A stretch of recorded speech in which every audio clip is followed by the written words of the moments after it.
Boa noite, Marco. Tudo bom, Matheus? Tudo bem? Consegue me ouvir bem? Tá boa a imagem Eu aí? consigo. Tá ótimo. E a minha? Tá excelente. Tanto o áudio como a, a imagem estão ótimas. Já Que bom. estava antes de entrar aqui fazendo uma apresentação sua, né? Advogado, doutor em Direito e agora nessa parte de militar e também pensar algumas soluções para o centro de São Paulo pela Isso. associação para a cidade. Então, muito obrigado por aceitar o nosso convite aqui e muito, Prazer é meu. e muito obrigado também pelo trabalho que você vem realizando aí pela cidade. Não, legal. É uma coisa que eu só sou a cara, tem muita coisa. Primeiro que é uma iniciativa pequena, concentrada, muito gostosa de fazer parte, e que permite a gente conviver com realidades, com gente diferente, com pensamentos diferentes. E tem sido interessante. É uma caminhada bacana. Muito bom. A primeira pergunta que eu queria fazer para ti, antes de a gente entrar nessa extensa agenda que a gente tem para conversar aqui no dia de hoje, você é um morador do centro, né? Se não me Sou. engano, você Eu mora sou. no edifício São Nicolau. É, é. E Eu qual foi esse... moro. Não, perdão. É. Não, então, eu não só sou morador do centro, como eu estudei no centro, né? Tanto uma coisa que a gente entende, viver ali faz com que a gente tente, não é combater, mas assim, chamar atenção para algumas coisinhas com relação a uma coisa que está no convite, né? Que é a história da revitalização do centro. A gente Perfeito. sempre brinca assim, o centro tem muita vida, né? Eu comecei a minha relação com o centro em 2002, quando eu entrei na Faculdade de Direito da USP, eu fiz São Francisco, vim de Ribeirão Preto, e para mim, estudar no centro de São Paulo era uma coisa quase que inimpensável, né? Inimaginável.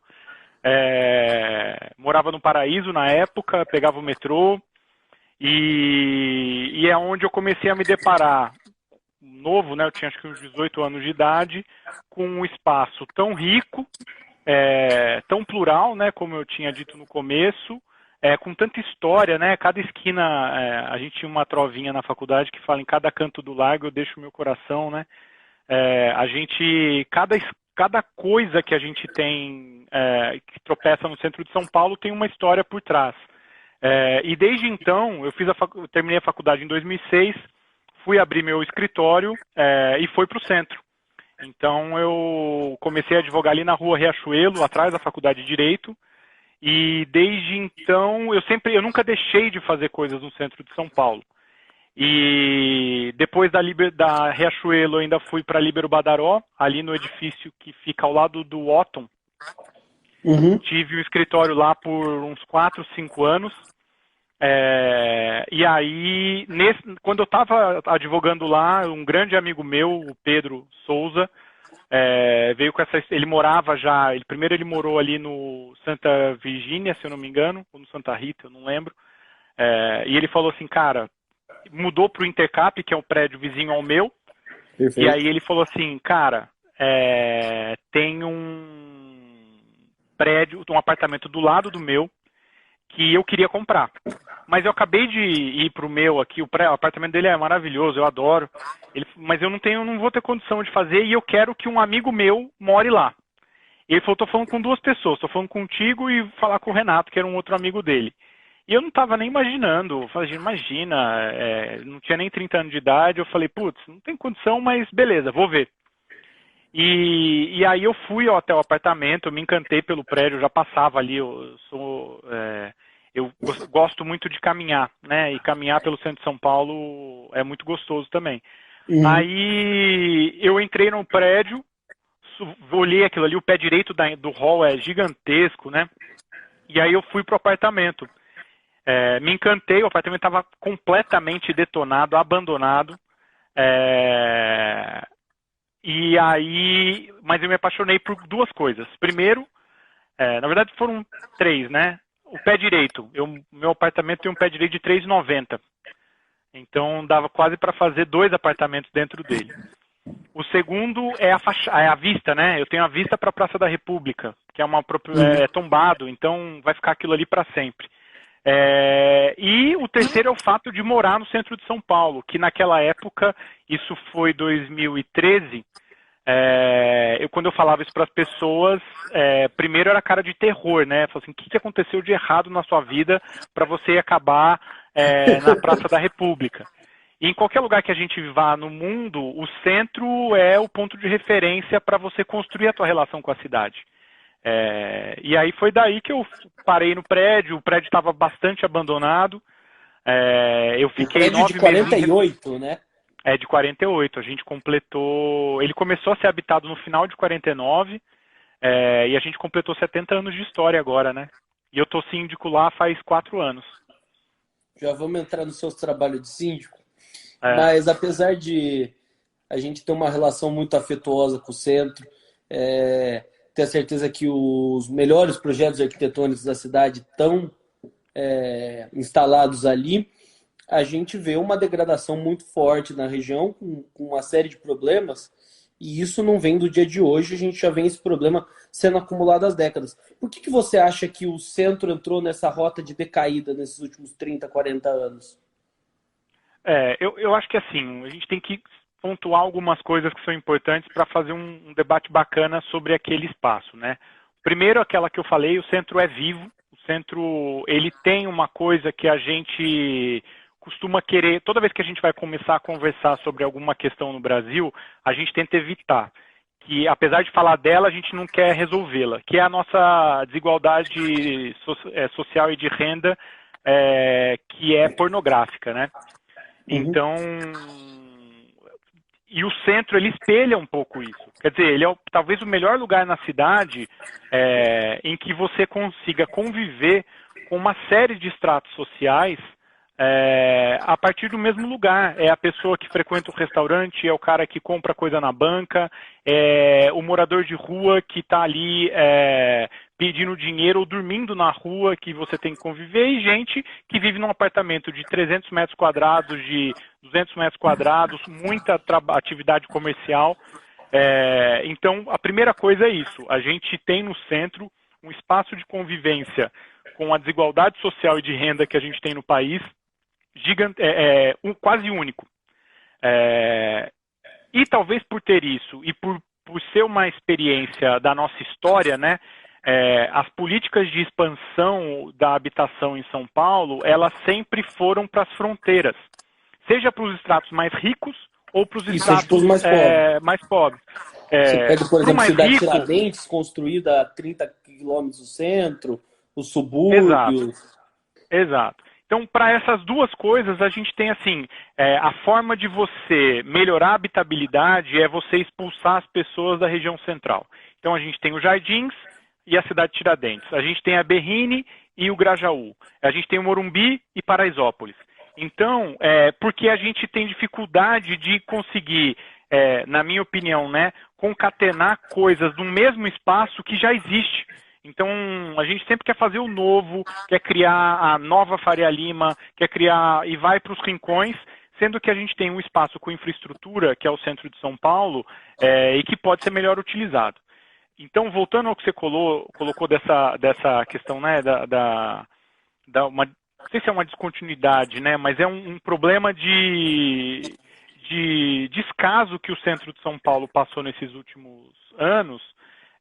Eu acho que tem a ver com, primeiro, o processo de expansão da fronteira habitacional da cidade. Eu não tenho dúvida que a gente, no imaginário da classe média, a gente construiu um ideal de habitação que é você morar em prédio novo, que aqueles prédios clubes, né? A década de 80 e 90 inteira a gente foi... as construtoras o mercado imobiliário, ele cultivou na gente a necessidade de você ficar cercado. Então você tem que ter uma guarita, você tem que ter o clube dentro de casa e você tem que ter um muro alto e 4 vagas na garagem. E o centro não te oferece isso. O centro te oferece experimentar a cidade de ônibus, de metrô e a pé. Então, eu acho que isso é um fator. A outra coisa é que, em um determinado momento, eu não sei explicar muito as razões, mas o centro financeiro, o meu mercado jurídico, eles foram para outros espaços. E quando você tira a oferta de habitação considerada ideal, pela valorização da terra, e o centro continuou caro, então você não pode, a pessoa que morava ali e mudou para os Jardins, a casa dela não foi ocupada por uma pessoa de baixa renda, ela foi fruto de uma especulação imobiliária. E ao fazer e ao sofrer esse processo especulativo, a gente ficou vazio, né? Tinha algumas reportagens da década de 90 que mostravam prédios inteiros abandonados, não porque não tinha procura, mas porque o nível da especulação imobiliária e, de novo, do problema de desigualdade de renda que a gente tem são gigantescos. E faltou, no meu ponto de vista, política pública que pudesse olhar para esses espaços e implementar coisas como IPTU progressivo, que é uma discussão parada na história política de São Paulo, fez com que a gente olhasse sempre para essas novas fronteiras fazendo novo, e o centro foi ficando abandonado. A não ser com raras resistências, né, que agora, acho que por conta da pandemia, estão sofrendo um novo baque, a gente sofre muito com a falta de políticas públicas que sejam contínuas, né? A terra foi ficando cara, a gente teve outro centro dinâmico, o perfil da oferta de moradia e de escritórios mudou, então ficar no centro é uma moda antiga, né? E você não vai querer ficar lá por qualquer motivo. E que leva as pessoas a olharem para mim em 2013 e falar, cara, eu lembro que você é maluco, eu lembro que eu e minha companheira, a gente brincava assim que, dependendo para quem ia fazer a pergunta, a resposta era assim, não, é porque é o seguinte, a Regina, que é minha companheira, ela é viciada em crack. Então, o centro de São Paulo é o local mais próximo para conseguir nutrir o vício dela. Aí, depois de vencer essa resistência, eu falei assim, não, gente, não tem por que não morar no centro de São Paulo. Então, eu acho que tem essa questão da descontinuidade de políticas públicas. A gente teve uma sucessão de governos com perfis políticos bastante diferentes, um seguido do outro. Então, quando a Marta teve o projeto Belezura e uma primeira perspectiva de trazer o serviço público, né, as secretarias, etc., de volta para o centro, depois disso, a continuidade, isso foi deixado de lado. Aí a gente teve O que permite ocupar durante o dia, mas à noite deixa muitas regiões vazias, né? Mas aí é o seguinte, eu entendo, eu concordo totalmente com isso, mas assim, você moraria num lugar que não tem nada, que está passando por esse processo de degradação? Então, a primeira coisa assim, traz, e tem uma coisa que eu acho adequada, que traz o uso pelo serviço. Quando você traz o poder público, você traz aqueles que trabalham com o poder público. E aí depois você traz o uso pela moradia. E aí a moradia volta a um outro tipo de serviço, que é o que a gente está vendo hoje ali nos arredores da Praça da República e na Santa Cecília. Os flats saindo, pequenos apartamentos. Exato. Tem isso e tem também os prédios que são antigos e que quando eu mudei, a gente tem 26 apartamentos no meu prédio. Quando eu mudei, eu fiz umas contas por cima recentemente, eu acho que a gente tinha 11 ocupados. Hoje, a partir do mês de julho, que vão ser as últimas mudanças dessa nova cara que a gente tentou dar para o prédio, a gente vai ter 4 unidades desocupadas. Todas elas por problemas sucessórios. Essa é uma das próximas perguntas. Mas, então, assim... desculpa. Não, continua. Então, assim, teve essa descontinuidade, então a gente vê o centro como uma política de governo, não uma política de Estado, da prefeitura enquanto um órgão que pensa a ocupação do seu território, olhar para aquilo como algo permanente e prover as necessidades que eu vejo como atividades de zeladoria, que oferecem desafios diferentes de bairros típicos de São Paulo.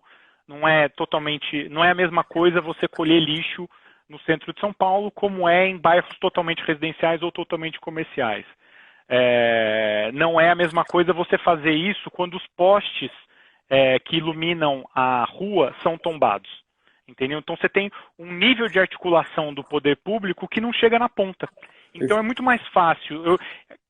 Eu gasto, brincando, 10 horas da minha semana com atividades vinculadas à minha moradia. Então não Quase ninguém faz isso, né? Exato. Você quer gastar esse tempo com atividades outras, de formação, de lazer. Então, quem são as pessoas que têm esse tipo de disposição? E aí, como é que você traz isso para um espaço que seja simplesmente a pessoa quer morar, né? Eu quero morar aqui.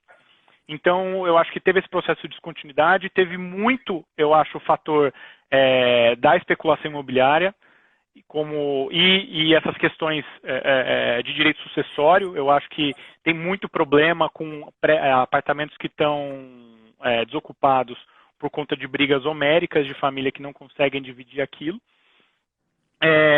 E eu acho que o centro, por ser esse espaço de expressão da nossa desigualdade de renda, ele dá uma percepção para as pessoas de que lá é um lugar violento, que lá é um lugar sujo, e que lá é um lugar que, se eu tiver uma escolha, não vai ser a minha primeira para ter minha habitação, entendeu? E Marco, tem um vídeo muito bom do Marco Lisboa, que a gente entrevistou ele aqui algumas semanas atrás na internet, que ele fala sobre as dificuldades do centro, cita um pouco essa questão da especulação, que ele não concorda muito, porque o argumento que ele coloca é: em toda cidade do mundo tem um prédio degradado, a pessoa chega lá, compra, retrofita e vende mais caro, né? E ele fala que em São Paulo isso é muito difícil, isso é muito custoso. Também entrevistei o Alexandre Laffer aqui algumas semanas da Vitacom, ele falou: é mais barato para mim construir um prédio novo do que retrofitar um antigo. E me fala um pouco antes de a gente entrar nos aspectos legais mais técnicos, me fala como foi sua experiência aí no São Nicolau de tentar recuperar o prédio, as dificuldades, como que tanto as dificuldades de manutenção do patrimônio histórico, como de segurança e tudo mais, acessibilidade entra em choque com o edifício que foi construído por padrões da década de 50, da década de 40, perdão. Matheus, isso é super importante, porque a gente vê, ao tentar exercer uma determinada ação, né, restaurar um prédio, você começa a tomar contato com uma quantidade de obstáculos em diferentes níveis que você precisa, de fato, ter aquilo como missão de vida. E isso afugenta, quando você olha simplesmente para o preço do dinheiro, né? Fala assim, cara, eu vou pegar R$1 milhão, eu vou colocar aqui e ter que lidar com Compresp ou com Defat, com bombeiro, com subprefeitura, com os moradores que estão ali, com um serviço técnico que é diferente e especializado e não custa o mesmo do que você edificar, né? Restaurar é muito mais caro que edificar. E eu vou ganhar, em vez desse 1 milhão, eu vou ganhar 100 mil, ou eu vou fazer uma outra obra que eu vou ganhar 80 mil ou 60 mil. Ainda que eu ganhe menos, a quantidade de problemas que eu tenho nesse processo é muito grande, né? Então, eu concordo com a análise de que o processo burocrático para lidar com o patrimônio histórico de São Paulo, o patrimônio tombado específico, é muito difícil. E aí eu não estou falando nem ainda daquele patrimônio que é antigo e não é tombado, que são ainda pouquíssimas e raras as exceções de prédios que conseguiram ser retrofitados. Tem um exemplo que o Zé Armênio Brito Cruz, hoje presidente da São Paulo Urbanismo, gosta de falar bastante, que eu não sei se é na Rego ou na Bento Freitas, com a General Jardim, não, com a Major Sertório, que foi um projeto totalmente privado, que ele conseguiu a muitas custas fazer o retrofit para pequenas unidades habitacionais. Então, no nosso prédio, como é que isso foi? Eu acho que o primeiro processo é de abandono dos próprios moradores, né? Cuidar de um prédio antigo, ele exige um nível de reserva financeira e de administração de dinheiro que é raro a gente encontrar. A gente assumiu, o prédio tinha acho que R$20 mil em conta, um passivo trabalhista de uns 350, R$400 mil, uma arrecadação que não fazia frente às despesas ordinárias e o corrimão que dava acesso ao porão fixado em jornal molhado. Sabe quando aquele negócio antigo que você pega a bucha, não tem bucha, você põe o jornal molhado, ele seca, expande e você coloca o prego ali. Para uma pessoa que tem 90 anos de idade é uma coisa ótima para o cóccix, né? Quebrar um fêmur aí é 2 minutos. Então, a gente enfrenta isso. Então, primeiro uma desorganização administrativa gigantesca. E aí faz com que a gente tenha que ter planejamento de longo prazo. A outra coisa é impossível fazer um processo desse sozinho. Né? Eu sou síndico, mas a gente tem um colegiado. Hoje a gente tem que trabalham ativamente no prédio, tem umas 5 pessoas, 5 E apartamentos quantos diferentes. moradores tem no São São Nicolau 26. hoje? Perfeito. São 26. Então, assim, você está falando que 20% do prédio se engaja em atividades do próprio prédio, né? Eu que estou na frente e gasto 10 horas, tem gente que gasta. Hoje a gente está implantando um sistema novo de segurança lá. Tem o Carlos, que é nosso vizinho, que o cara, todo dia gasta muito tempo com isso, né? Então, aí beleza, a gente pega essa situação. Por onde você começa? Tem um prédio que o elevador não tem sistema de segurança e precisa modernizar. R$450 mil a obra. Sua fachada não é lavada e dá aquele aspecto ruim, né, para a cidade como um todo. Eu nem sei quanto tempo foi a última lavagem de fachada. A nossa elétrica, todo o ramal passa por dentro das unidades habitacionais. Então, você abre o quadro do primeiro andar. Se você for um cara de má fé, você corta a energia de todos os 13 andares acima de você, num quadro de madeira com fiação rígida em pano. A hidráulica é o bom assunto da reunião de condomínio, né? Que um vazou no outro. Então, é uma situação e que ela se repete. Eu sei bem, eu tô com um vazamento aqui do lado que eu não sei como que eu vou resolver isso. Exato. Então, aí a primeira coisa cara, não dá pra fazer essas coisas sozinho. E foi onde eu comecei a ver que, assim, não existe...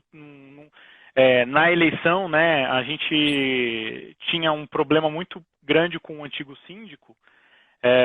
E aí, na eleição, o que eu falei para as pessoas foi o seguinte: gente, não vai aparecer um salvador da pátria em lugar nenhum, seja num prédio ou na presidência da República, que vai resolver as coisas. Se a gente não se juntar e definir coletivamente quais são as nossas prioridades e se organizar sabendo os prós e os contras disso, não tem jeito. E aí foi quando a gente formou esse grupo, e aí eu fui atrás de outras referências, porque não é só o São Nicolau que tem esse mesmo problema. Então, eu fui atrás da Galeria do Rock, que o Toninho, que é o síndico de lá, tem uma experiência riquíssima com o processo de recuperação, tanto do uso, manter a questão cultural da Galeria do Rock forte, né, quanto da edificação e da forma como a gente pode se relacionar com aquele espaço. Então, assim, Toninho, cara, eu contratei uma empresa do elevador aqui que os caras me deram um cano. O que eu faço? Não, fala com esse cara aqui. Aí você encontra um vizinho que você descobre que é síndico também do prédio dele. E aí a gente foi vendo que os problemas comuns a prédios tombados podem ser resolvidos de forma coletiva, né? É muito mais fácil eu contratar uma lavagem de fachada do São Nicolau, do Intercap e do São Luís, que são prédios vizinhos, do que eu ficar fazendo esse processo por mim mesmo, né? Então, como tudo, a gente precisa de investir em comunicação e em encontrar problemas que são comuns. Foi daí que nasceu, a gente conseguiu acelerar, né? Fazer um processo de organização administrativa e financeira para, em 4 anos, fazer 70% do que a gente precisava. Mas só foi possível porque eu usei experiência de gente que já fez isso antes, né? Não tem muito segredo. Mas, voltando ao ponto que você colocou, a relação que nós temos com os órgãos públicos, ela é praticamente não existente, ou ela é reativa. Isso que eu ia te perguntar. Em todas essas reformas e processos de adequação do prédio, você teve algum problema com algum órgão? E quais foram? Eu vou te falar o que aconteceu hoje. Eu tô fora de São Paulo, né? Eu tô no interior. A gente está fazendo a troca do centro de medição para esse problema elétrico. Daqui 1 mês, 2 vai estar resolvido. E aí a gente estava esperando a Enel, como concessionária, vir e mudar a entrada de energia. A gente tinha entrada de energia pela Rua Araújo, precisava vir pela Praça da República. Apareceram máquinas lá na frente. O porteiro me escreveu e falou assim: acho que o pessoal vai começar a obra aí para refazer a entrada do centro. Cara, não. A prefeitura está trocando as calçadas do centro, não avisou ninguém eles arrebentaram toda a pedra portuguesa da fachada, que a gente vinha num processo de recuperação, porque para a gente, como prédio, refazer do jeito que tem que ser, com acessibilidade, com melhoria de iluminação, a gente fez um projeto junto aos prédios, só que a gente não tem dinheiro, custa 280 mil essa obra. E a gente queria fazer isso, né? Porque as pessoas não podem tropeçar e, além da responsabilidade ser minha, eu acho que a gente tem responsabilidade para o lugar que a gente mora. E eu tenho que zelar por aquilo, não só colocando a culpa no poder público. E a gente isso aqui está na nossa pauta. De repente a prefeitura chegou, o cara que ganhou a licitação apareceu lá, uma empresa X, disse que de fato talvez tenha tido um problema de comunicação e ele não podia fazer nada. A gente tem 36 metros cúbicos de entulho para achar uma destinação para essas pedras portuguesas que estão lá há mais ou menos uns 40 anos, não sejam descartadas em qualquer bota fora. Então, e Marco, assim, o Rodrigo mandou uma pergunta aqui que eu acho que vai muito. Você falou da reforma do elevador. Como que é a questão da escada ali no São Nicolau? Porque muitas pessoas falam de retrofit, que a escada tem que ter um I20, daí o bombeiro fica bravo, e daí você tem que adequar o elevador. Como que foi essa questão? Vocês tiveram problema com o bombeiro também? A gente ainda tem, nós já contratamos, nós já fizemos a consultoria no prédio para fazer as adaptações. Ela não foi finalizada, a gente já deu entrada e estamos precisando fazer algumas adequações para finalizar o processo. A escada do São Nicolau, para mim, é uma das maiores joias do prédio. Você já viu ela toda em caracol, em ela granilite. faz em caracol, mas ela não é totalmente redonda, né? Ela faz não, ela é um C na entrada do prédio. Depois eu posso te mandar umas fotos aí para você publicar. Ela é uma coisa muito bacana, porque ela é o C do hall de entrada na frente dos elevadores, e ela tem um vão no meio dela, que do 13º andar você olha o primeiro. A coisa mais linda. Toda em granilite, com um vitral, não é vitral, né? Que tem com entrada de iluminação por conta de vidro. Então, ela não poderia ser construída no dia de hoje, né? Não poderia, não poderia. E aí, tanto que a primeira vez que a gente fez o processo, o cara a gente contratou ainda uma consultoria que tinha experiência com tombado. Aí o cara olhou no hall assim e falou assim, putz, mas onde que a gente vai colocar a porta corta-fogo aqui? Eu falei, não, amigo, calma que você não entendeu nada. E isso faz a obra ficar mais cara, né, Matheus? Porque a gente vai precisar instalar um sistema de exaustão que custa algumas dezenas de milhares de reais para conseguir adequar, depois foi mais ou menos uns 8 meses de conversa com o Corpo de Bombeiros. Então eles pediram esse sistema de exaustão. A gente precisa ter um laudo técnico que comprove que as portas, porque a gente não tem nenhuma resistência ao fogo entre as unidades autônomas e o hall. As portas dos andares precisam ser reforçadas. Eu ainda não sei se a gente vai conseguir fazer com as nossas, para aguentar acho que 4 ou 5 minutos de fogo para ter a resistência do fogo, né? Então, de fato, assim, eu não tenho ainda acessibilidade no prédio, né? E o nosso hall de serviços, ele tem uma largura de 78 centímetros, que agora, quinta-feira, a gente vai começar uma obra para descascar as paredes e conseguir ganhar 4, 5 centímetros para entrar dentro da norma. Então, raspar tudo para... vai ficar bonito, mas vai ficar caro também. Então, como é que a gente faz isso fazendo com que as pessoas permaneçam ali? Eu tenho idosos e gente que vive de pensão no prédio, professor aposentado. Então, como que eu faço isso sem cobrar um absurdo de condomínio, né? Então, a gente preza pela segurança e a gente quer... É o lugar onde eu moro, né? Eu não quero fazer jeitinho para evitar que eu cumpra determinada norma. Mas essa norma precisa estar funcional ao fim que ela se presta, né? Que é uma discussão que a gente tem com o pessoal que lida com retrofit e a gente não sai dela. Porque não pode acontecer igual o abandono, que pode virar uma possível ocupação, que as regras de salubridade são muito piores do que 4 centímetros de parede, né? O caso do Largo do Paissandu eu acho muito, muito icônico. Exato. E a gente vê uma série de prédios abandonados, porque eu acho que, tirando esses casos raros, e existem vários, o processo que estão fazendo de recuperação do Louvre, do Do Eiffel. Artaxo Jurado. O Louvre é do Artaxo Jurado. Não, o Louvre é do Artaxo. E o Louvre viadutos... são o vizinho do Niemeyer, né? Exato. Então, fazer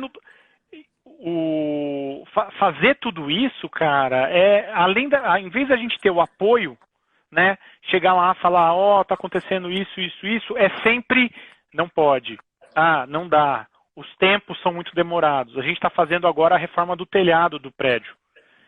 A obra foi embargada, sendo que a gente seguiu o processo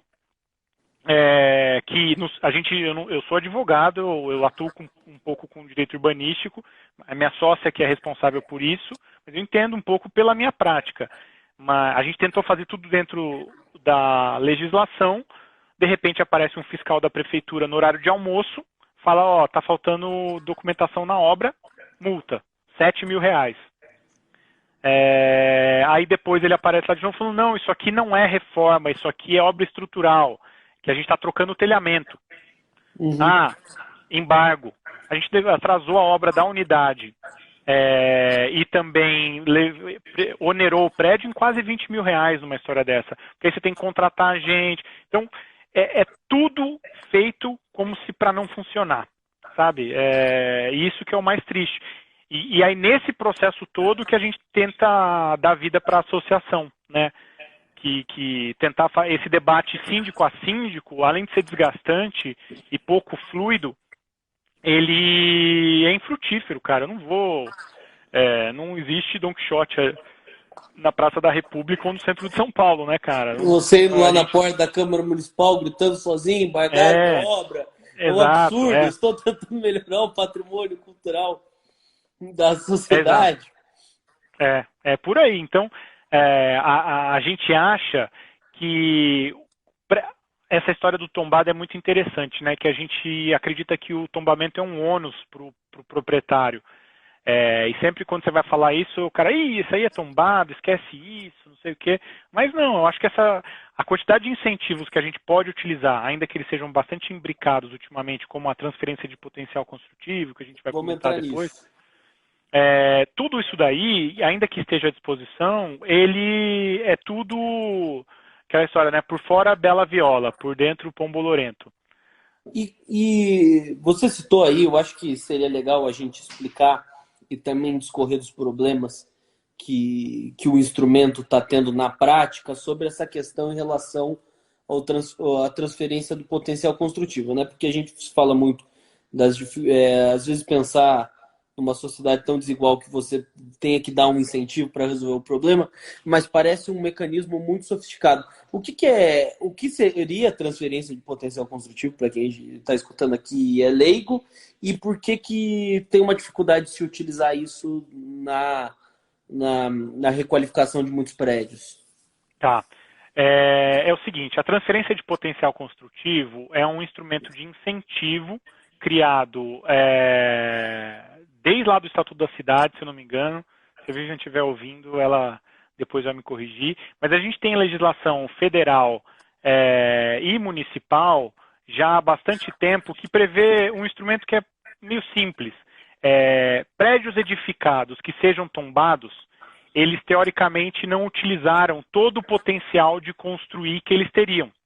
O que é potencial de construir? Vamos ser um pouquinho mais didático. Isso, perfeito. É o seguinte, quando você compra um terreno na cidade de São Paulo, se ele tem 100 metros quadrados, a legislação de uso e ocupação do solo fala o seguinte, você não pode construir um arranha-céu. Você tem uma limitação do seu direito de construir, né? Todo direito, ele precisa ser regulado. Então, o cara fala assim, você pode construir até 100 metros quadrados, mas você tem que respeitar um recuo, você tem que ter espaço de garagem, etc, etc. E nos seus 100 metros quadrados, vamos supor que você vai construir 3 andares. Aí você fala, poxa, mas 3 andares, ele inviabiliza o meu empreendimento. Eu precisaria aqui de construir 10 andares. Como é que eu faço isso? Aí ele fala, poxa, a cidade vai te vender solo, né? Bem abstratamente é mais ou menos isso. Vender então, ar. Vender ar. Então você bate lá na prefeitura, ela não te autoriza a fazer aquilo, você vira e fala, olha, eu quero construir mais 7 andares. Como é que eu faço? A prefeitura fala o seguinte, eu te dou uma outorga desse direito de construir, que chama outorga onerosa do direito de construir. A prefeitura arrecada dinheiro, esse dinheiro que ela arrecada vai para um fundo de urbanização, que é chamado Fundurb, para fazer as obras que a cidade precisa. E, por exemplo, hoje a obra do Vale do Engabaú está sendo bancada com recurso do Fundurb. Então, o mercado imobiliário compra esse direito da prefeitura, dá dinheiro para que sejam investidas em obras de melhoria da urbanização. Então, é um instrumento bacana. O que se criou? Falou assim, opa, tem uma parte que ficou de fora dessa história. Os prédios que estão tombados, como é que eles vão ter recurso para acelerar o processo de manutenção e de restauro dessas edificações? Então, para substituir essa outorga que um novo empreendimento compra da prefeitura, ele vai lá e compra do particular. Ele bate no meu prédio e fala assim, ô Marco, você é tombado, eu sei aqui que você tem um potencial para vender, porque você tem uma conta, é uma abstração que a prefeitura faz para determinar cada prédio tombado tem esse direito, não só prédios, casas, né? O Bexiga é o bairro que tem mais imóveis tombados da cidade, todas essas têm condição de vender esse potencial construtivo, e o mais interessante, esse dinheiro que as pessoas ganham, Matheus, ele é usado especificamente para o propósito de manutenção e restauro, né? Então, aí a gente falou, poxa, que legal, vamos embora, vamos usar esse instrumento. Só que para condomínio não funciona. A gente já vai entrar nisso, mas uma pergunta. Se funcionasse, você que pegou a tarefa hercúlea de querer ser síndico de um prédio tombado, com caixa de 20 mil reais e um déficit trabalhista ali de quase 400 conto, ajudaria o dinheiro? Bastante. Quanto que entraria? Qual que é a possibilidade? Faz diferença? Faz. É mais ou menos R$1 milhão em caixa. Daria para fazer muita coisa. Lavar, trocar o telhado. Daria. A obra de... elevador, 400 mil. Dava para fazer. Elétrica, 300 mil. Dava para fazer. Fachada, lavar fachada hoje não está tão caro. Mas o meu problema é restauro, né? O restauro é caro. É algo em torno de 500, 600 mil reais. Daria para fazer praticamente tudo isso. E mais, o que a gente propõe é que esse dinheiro, primeiro, não seja usado de imediato, né? Porque senão depois eu gasto uma vez. Olha o que aconteceu na Secretaria de Educação do Estado, que é o prédio Caetano de Campos, que fica na Praça da República. Ele foi restaurado. A vista do seu apartamento. É a vista do meu apartamento. Ele foi restaurado faz acho que uns 7 anos, 6 anos. Cometeram 2 absurdos. O primeiro é que eles avançaram o gradil, então aumentaram a área privada de um prédio público. E a outra que é o seguinte, não tem dinheiro para manutenção. O prédio, 6, 7 anos depois de uma obra milionária, está precisando de novo de fazer a mesma coisa. Então, esse recurso da transferência do direito de construir ou da transferência do potencial construtivo, ele poderia ser usado como uma espécie de um caixa para o prédio, que pelo rendimento eu consigo fazer o que eu preciso no prédio. E aí os condôminos pagam as obras mais profundas, né? E aí eu tenho um caixa de R$1 milhão que me permite ter ativamente uma tarefa de preservação daquele patrimônio. Eu tenho meios para fazer isso. E mais, que é o que a gente propõe na associação. Esse dinheiro, ele é fruto de um incentivo fiscal e, portanto, é um recurso que o poder público está abrindo mão. Porque lembre-se, a pessoa... Ele compra de você e deixa ele comprar de outro. Ele compra de mim e não compra da prefeitura. Isso deixa de ir para o Fundurb. Eu entendo, na minha formação, do jeito que eu vejo a cidade, que eu preciso tornar o meu prédio aprazível para que a gente estimule o turismo arquitetônico, para que a gente estimule pessoas para virem para um lugar e não ter o risco de tropeçar na rua ou estar num ambiente mal iluminado e ser mais propenso a sofrer um assalto ou algum tipo de furto. Ter equipamento público de qualidade para que essas pessoas usufruam daquele espaço. Então, a gente entende que a transferência de potencial construtivo, ela pode reverter para o território, não só para os prédios. Sobra dinheiro para isso. E por que ela não funciona para condomínios? Então, não funciona... Esse é um ponto interessante. Quando a lei foi feita, a gente conversa muito com os técnicos da prefeitura, né? E eles depois, a gente tá lá faz 2 anos praticamente brigando para tentar aperfeiçoar o instrumento. Quando foi feito, eles exigem alguns o tal do protocolo, né? Não, mas você precisa do carimbo do padre que celebra a missa da tarde. Porque se for o da manhã, a coisa não está certa aqui, entendeu? O que acontece? O proprietário, quando ele vai fazer o pedido na prefeitura, ele precisa apresentar uma certidão de matrícula atualizada da unidade e um pedido, um requerimento. Para falar, me fala aí qual que é o meu potencial construtivo. E aí, alguma mente iluminada falou o seguinte, e como é que a gente vai fazer no caso de prédio? Aí o pessoal falou, bom, é tranquilo, você pega uma autorização da unanimidade dos proprietários. Aí você fala, cara, o Copan tem 1.000 unidades. O Centro Comercial Grandes Galerias, a Galeria do Rock, tem 440 lojas. O meu tem 26, eu não consegui. Então, você fala... Aí, só que tem um detalhe, né? Isso é inconstitucional. Porque quem delibera o que fazer com o condomínio é a Assembleia. E não é o Marco que está dizendo isso, é o Código Civil. Né? O Código Civil fala lá, a Assembleia é soberana para decidir o que ela quer fazer com aquilo. E aí pega esse direito, na Assembleia delibera, eu vou lá e falo assim, a Assembleia do prédio constituída aqui me autorizou a vir pedir.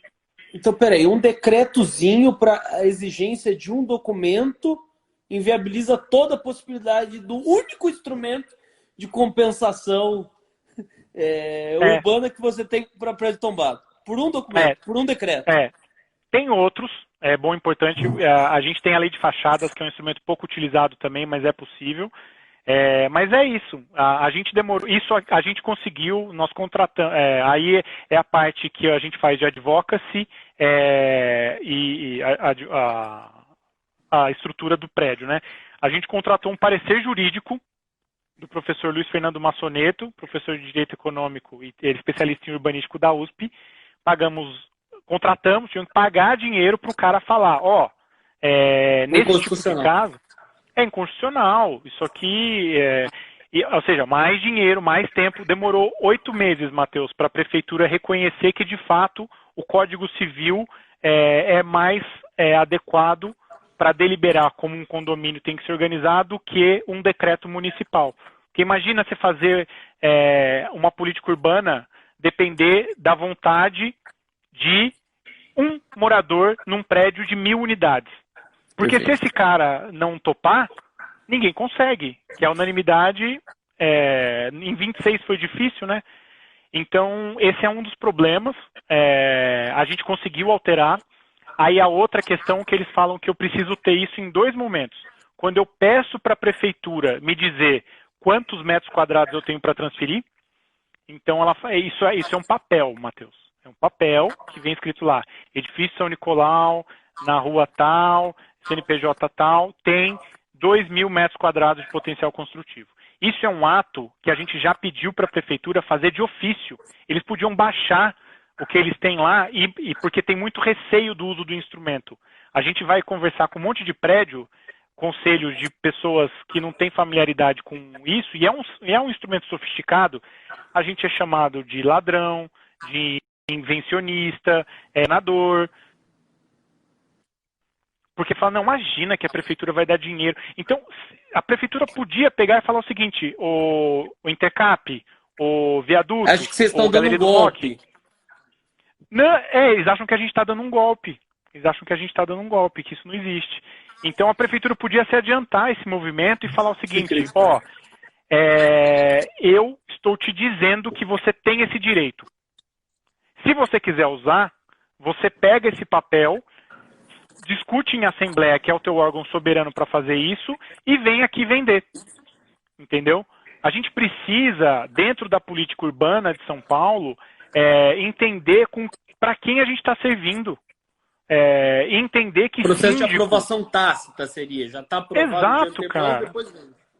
Exato, é um instrumento assim, a gente tem que ter regulação onde ele precisa. eu preciso ter regulação disso no uso. Será que eu preciso ter esse controle todo para declarar uma coisa que é uma fórmula que está na lei? Não. Eu acho que eu tenho que ter instrumento de controle porque é um incentivo para saber se o cara está usando isso direito, para ter um processo de prestação de contas, porque é a sociedade inteira que está bancando aquela obra. Mas eu acho que a gente tem que adequar os meios aos fins, entendeu? E nisso, infelizmente, talvez por não ter tido demanda, o processo de instrumentalização do direito ainda é bizonho. É muito difícil. Perfeito. Agora, para a gente não terminar pesado, temos ainda 2 perguntas aí nos próximos minutos. Outra pergunta que o Rodrigo mandou aqui de novo, é muito interessante.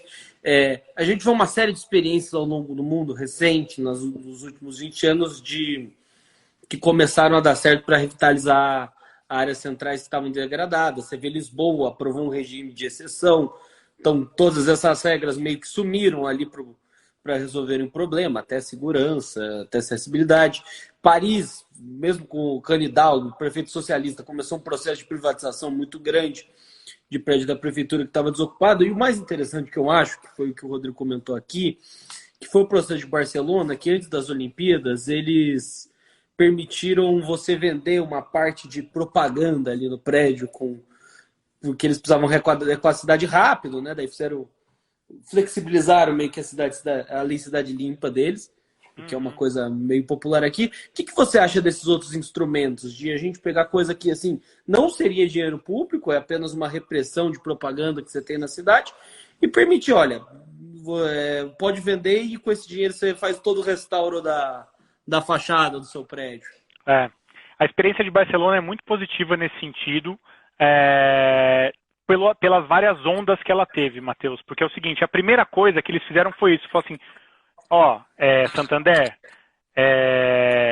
cobre aqui com uma propaganda sua a Casa Batlló e você restaura isso aqui, beleza.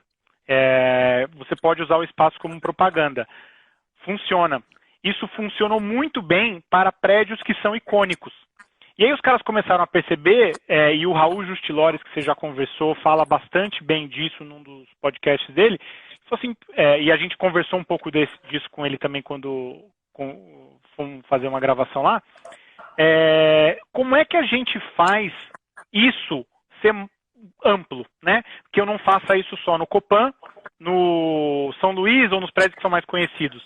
É possível fazer. A gente já tem a lei de fachada de São Paulo, já permite esse instrumento, ele é pouco utilizado, a gente tem tentado trabalhar com algumas experiências nisso e, primeiro, eu acho que a gente aproveita muito pouco o processo de concentração de publicidade que, de uma forma muito exitosa, a cidade fez, né? A gente tem um capital reprimido que pode ser muito bem utilizado para a cidade, gigantesco.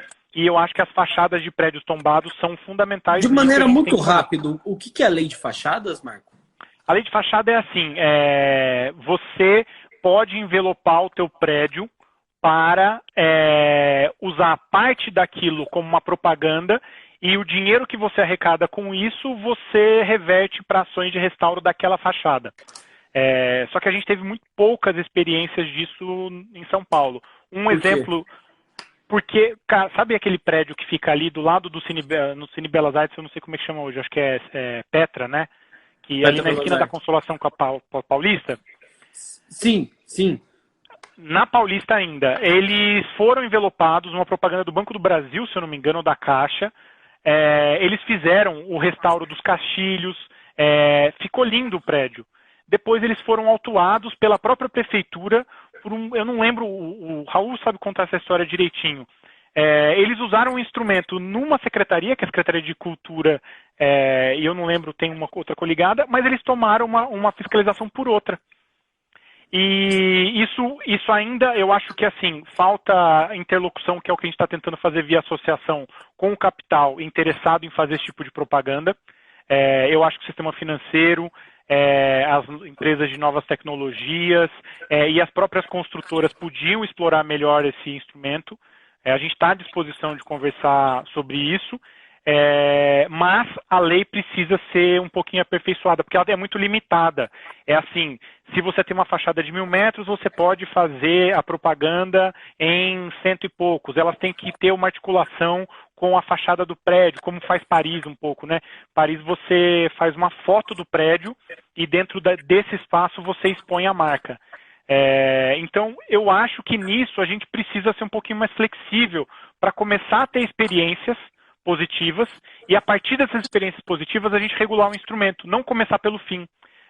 Eu trabalho muito com inovação tecnológica e a gente tem uma lei de incentivo à inovação no Brasil, para fazer um pequeno paralelo, que é assim, pode tudo no começo. Depois que você ensina a pessoa a usar, você fala, não, pera lá, aqui você exagerou, aqui não dá para fazer isso, entendeu? Então, o centro de São Paulo e o nosso patrimônio tombado, eles precisam urgentemente de instrumentos que sejam ágeis e inteligentes e que já existem para ser usado pelos prédios que estão... A gente está afoito, somos 26 associados querendo fazer obra. Olha o momento que a gente está vivendo no país. A gente está falando de... A gente fez as contas esse tempo, são mais de 20 mil pessoas, com não sei quantos metros quadrados edificados, não sei quantos metros de fachada. A gente tem demanda. A gente precisa agora saber articular corretamente para fazer uma obra que seja adequada e consiga fomentar o setor de arquitetura e restauro para que a gente leve adiante isso aí, né? E, Marco, indo para a última pergunta, acho que temos mais um minutinho e meio aqui. Você que chegou há 7 anos no centro, você viu muitas mudanças de lá para cá e creio eu que foram muito positivas. Qual que é a sua perspectiva para os próximos 7, 10 anos? Você é um grande otimista? Olha, eu acho que o cenário de hoje, infelizmente, não nos permite ser muito otimista. Eu acho que a desigualdade... Eu pensei que ia ser um final feliz. Não, putz, não foi, cara. Eu acho que assim, a gente vive hoje, esses prédios que a gente falou que voltaram a usar, eles para mim são uma consequência do plano diretor estratégico e de uma maior perspectiva de planejamento que a gente fez para edificação nas regiões mais estruturadas. Esse processo está um pouco largado, em fase de revisão. As perspectivas, ainda que sejam positivas, elas vão enfrentar um processo de crise econômica, né? Que assim, eu acho difícil que a gente tenha crédito disponível, renda, e a gente precisa atacar de forma mais agressiva o processo especulativo que vem na sequência de momentos de crise. E aí eu deixo como uma recomendação para que as pessoas olhem mais de perto o trabalho do FICA, que é uma associação que é o Fundo Imobiliário Comunitário Pro Aluguel, que é uma associação da qual eu faço parte, que se dedica a promover habitação digna para as pessoas sem a taxa de especulação, né? E outras iniciativas como essa que a gente consiga trazer gente para morar no centro. Eu não sou muito otimista agora, mas eu sou otimista de coração e de ação. Eu acho que a vontade humana, ela é uma bênção, né? A gente, apesar, mesmo com toda a questão que nos cerca e esse momento todo, eu acho que se tem um lugar que pode receber bem políticas que, ainda que sejam truncadas e problemáticas, tenham uma perspectiva de melhoria do entorno, essa região é o centro de São Paulo. Não, maravilhoso, apesar de não ser um otimista nas ideias, é um otimista na prática, que eu acho que talvez seja mais importante que o otimista nas ideias. E muito obrigado, Marco, aí pelo bate-papo. Toda semana aqui no Mercado das Ideias a gente traz alguém para conversar de cidades. Cidades é meu assunto favorito, urbanismo também, economia das cidades. E muito obrigado pelo trabalho também que você está realizando aí pela cidade. Não, eu que agradeço, Matheus, o convite. Foi muito bacana bater esse papo contigo e deixar a associação para a cidade aberta para a gente desenvolver essas ideias, né? Eu acho que tem uma coisa para terminar que é a seguinte: é muito difícil tirar essas ideias do papel quando a gente fala do São Nicolau. Mas quando a gente fala de 20 prédios, é muito mais fácil uma construtora, um banco, o próprio poder público olhar e tentar resolver essas coisas de uma forma comum. Então, a ideia da gente se juntar é muito essa. E deixar esse espaço aberto para você e para todo mundo que tem vindo aqui conversar, para que a gente consiga fazer uma coisa que a gente tem sido muito ruim, que é terminar. Eu brinco que o brasileiro é bom de iniciativa, mas a gente precisa ser melhor de terminativa. Perfeito. Então... E pode contar comigo. Pessoal, sigam o Marco. O Marco está fazendo um trabalho fantástico aí. E amanhã nos vemos de novo aqui no Mercado das Ideias, às 10 horas da noite, com o franciscano também. Vamos ter 2 franciscanos. Essa semana, Thiago Pavinato, para falar sobre discurso de ódio e fake news. Muito obrigado, Marco. Ótimo. Boa noite. Eu que agradeço. Boa noite, Matheus. Até. Tchau, tchau.